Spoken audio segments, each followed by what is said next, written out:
guys, I want to go over this discourse just really quickly, okay? Just really quickly. So I tweeted this out, and I'm convincing myself more and more that I think this is bad. I think it's pretty bad if he doesn't win at this point.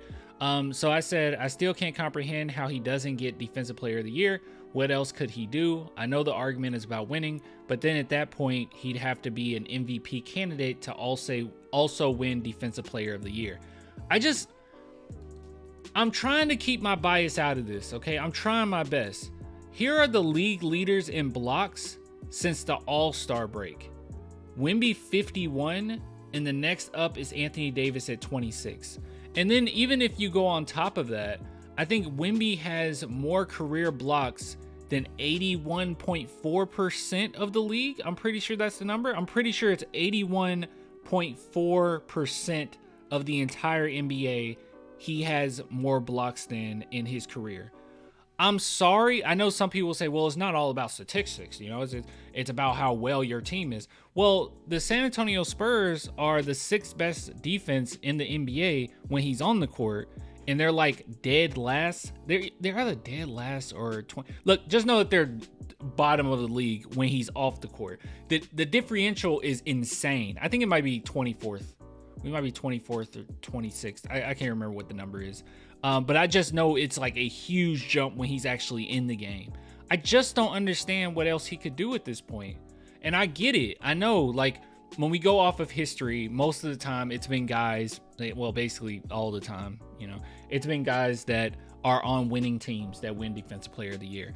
And I get it. I understand it. But at the same time, I feel like this is an anomaly. And I'm trying to keep my bias out of it. But I feel like even if Wemby wasn't with us, I would still say that dude deserves Defensive Player of the Year.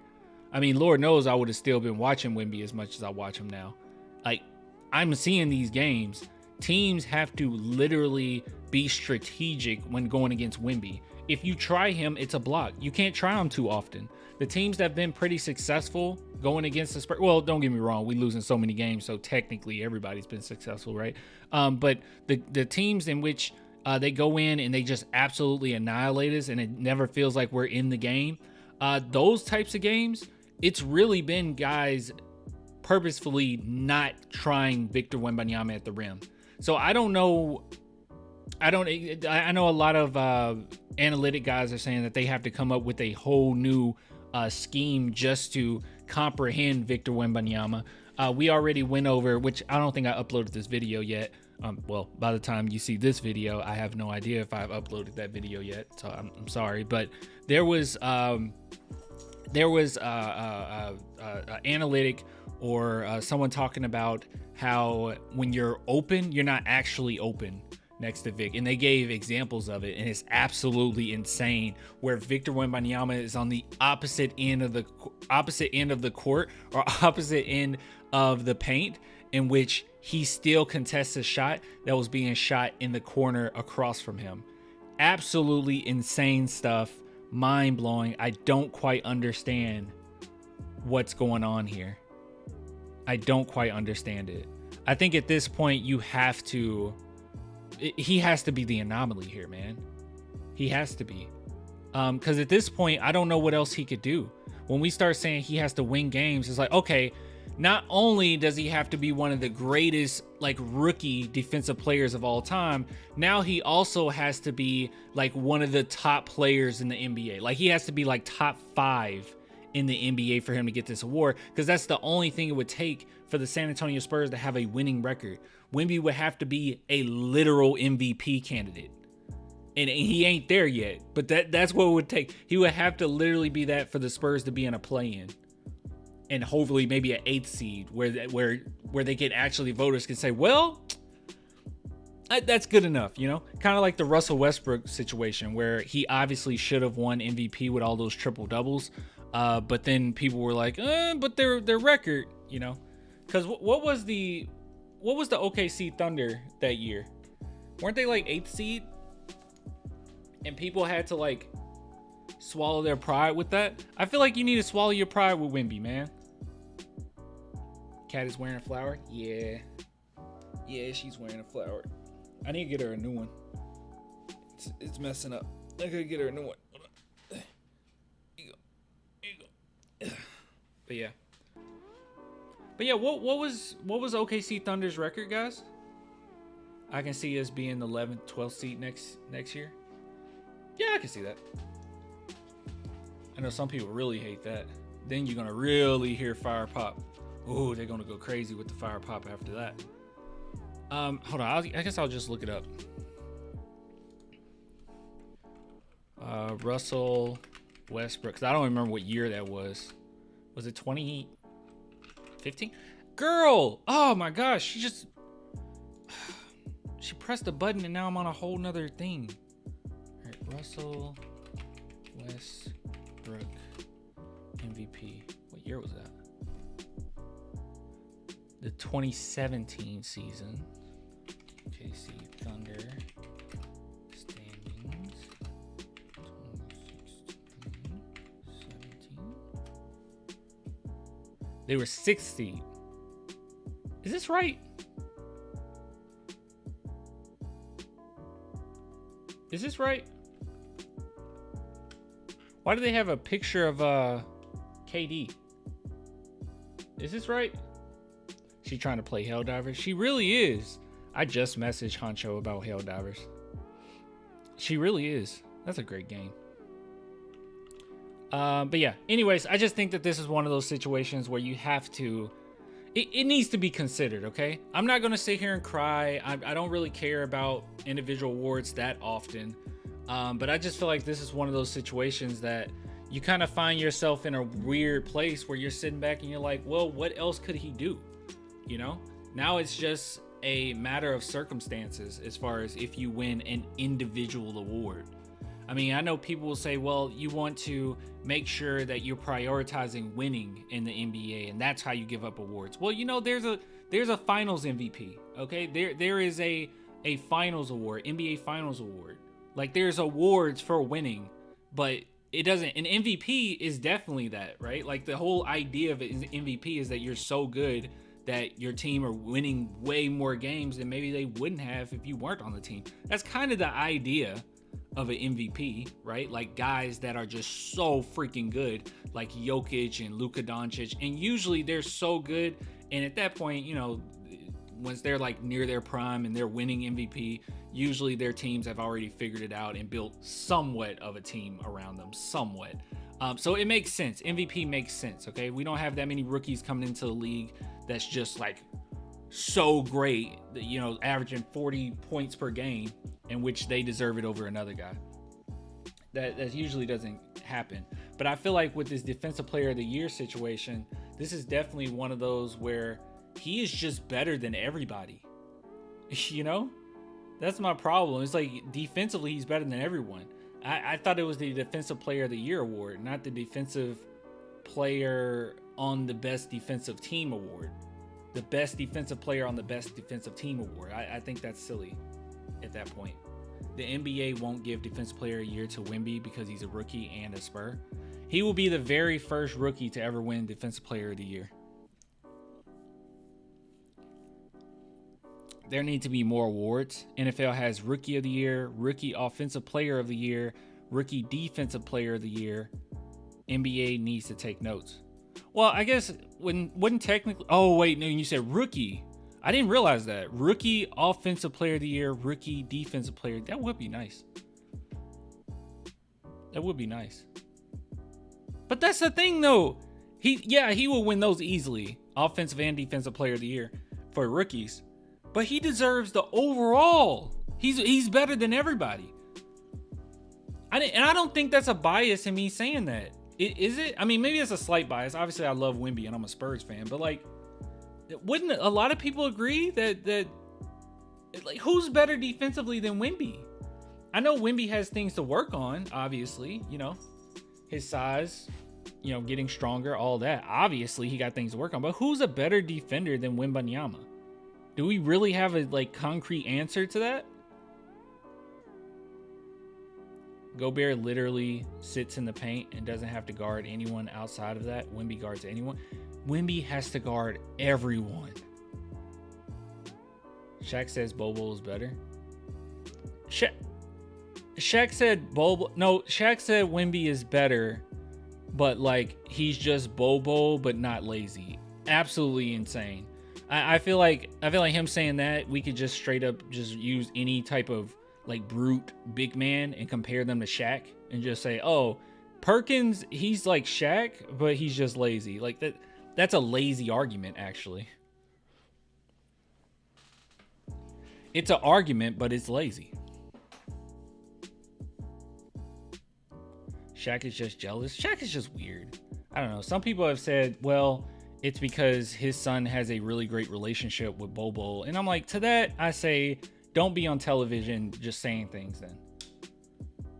If your bias extends to, you know, I'm close to this person, so I can't like give a genuine critique, then I don't think you should be on TV. That's a terrible argument. Yeah, like the whole like he's Bobo but just lazy. I mean, he's Wemby but just lazy. That's insane. Shaq just a hater. Shaq is weird. Shaq will have a decent. He's just like any fan. He'll have a decent take here or there, and then a terrible one. I mean, I'm not sitting here saying that I'm any better. Like I'll have some crazy takes sometimes, but I mean, good gosh, the amount of ego behind Shaq is crazy. There's literally like I can go back on a take if I'm proven wrong.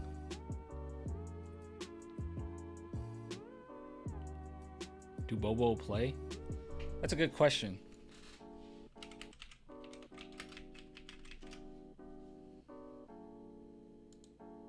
And Bobo's never the defender Wemby is. It's like why are we even comparing? And then it opens up the floodgates for awful arguments.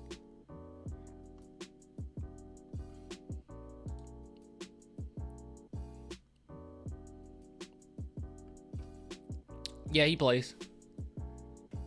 Yeah, yesterday he had 5 minutes. So yeah, he played and he was 100% from the field. Can you tell me one game in which Wemby was 100% from the field? You can't, can you? Exactly. And then he had a block against the Hornets. Can you name a game in which Wemby got a block? Wemby doesn't even know what a block is.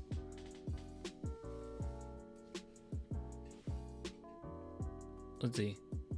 Yeah, there's a lot of showings here better than Wemby. I don't recall Wemby shooting nearly 86%. Let's see. He went off in this game. He went 11 for 17. That's actually really good. Unironically, like that's actually really good. And he had a block. I don't recall Wemby getting 14 rebounds and 25 points and a block. It's not like he just did that like a couple days ago. Like, yeah. It's frustrating. Dumb. I love Shaq, but then he'll say or do things I dislike. Remember, he made fun of Dirk during his divorce. His drug-abused wife and said Dirk wasn't a real big man. Honcho, I have no idea what you're talking about. I feel like this need to be a whole nother segment. I have no idea what you're talking about. What are you talking about? I actually remember that. What the heck are you guys talking about?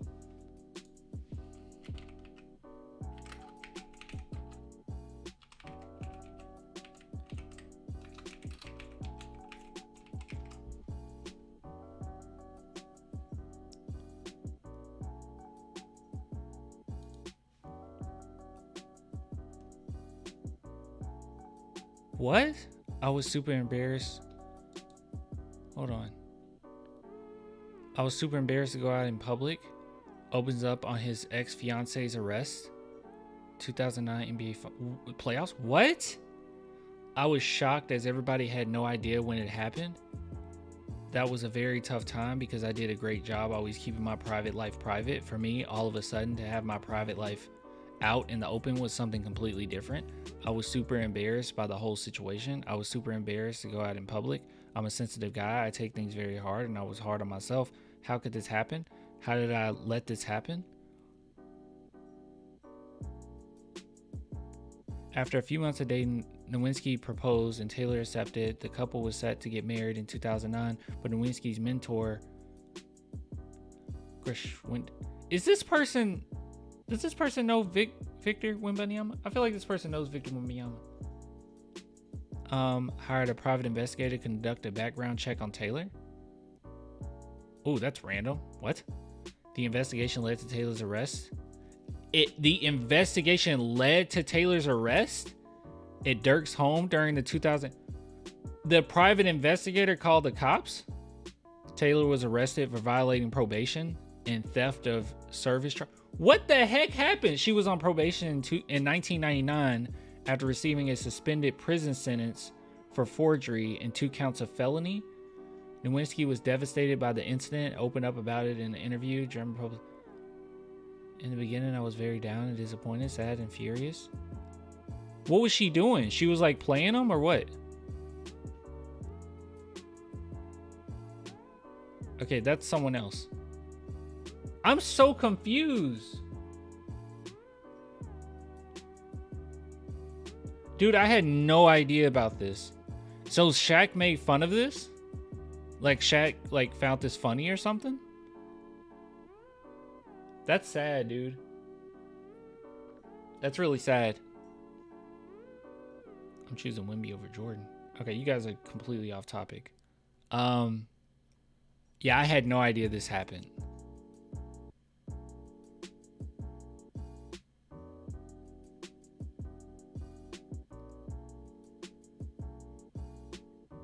That's wild.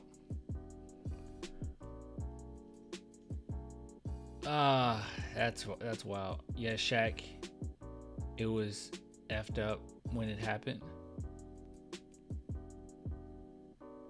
Wow. Yeah, I don't know why I didn't know about this. I guess I wasn't keeping up with like personal stuff at all. I think that year I was kind of tired of sports. Wasn't that when LeBron went to Miami? Yeah. Yeah, I wasn't feeling that. Yeah, I don't know about that. Thanks for telling me about it. Shaq said he didn't handle the situation like a man. No! It was on ESPN years ago. I was like 9 or 10 when I watched it.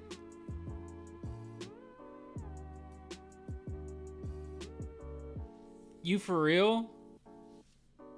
He didn't handle it like a man? Oh my God, dude. Good God. No one can tell me like there's no such thing as like toxic masculinity. That's insane. To take this situation and say you didn't handle it. Like, what? You should have just shrugged it off, I guess. Turn off your emotions and shrug it off. That didn't happen. Ignore it. Have a beer. Softy. Well, Shaq is not a good guy. He can look like a big teddy bear, but he isn't. He didn't handle the Kobe situation like a man either. Hey, that's a point. That's a point being made. Ernie and Kenny defended Dirk in the argument, from what I remember. That's insane that this is even... What are we talking about? Like, what are we talking about? Good God. Hopefully Shaq learned from that, maybe. Probably not. I don't know. He still makes bad arguments, so I don't know. Maybe he did. Who cares?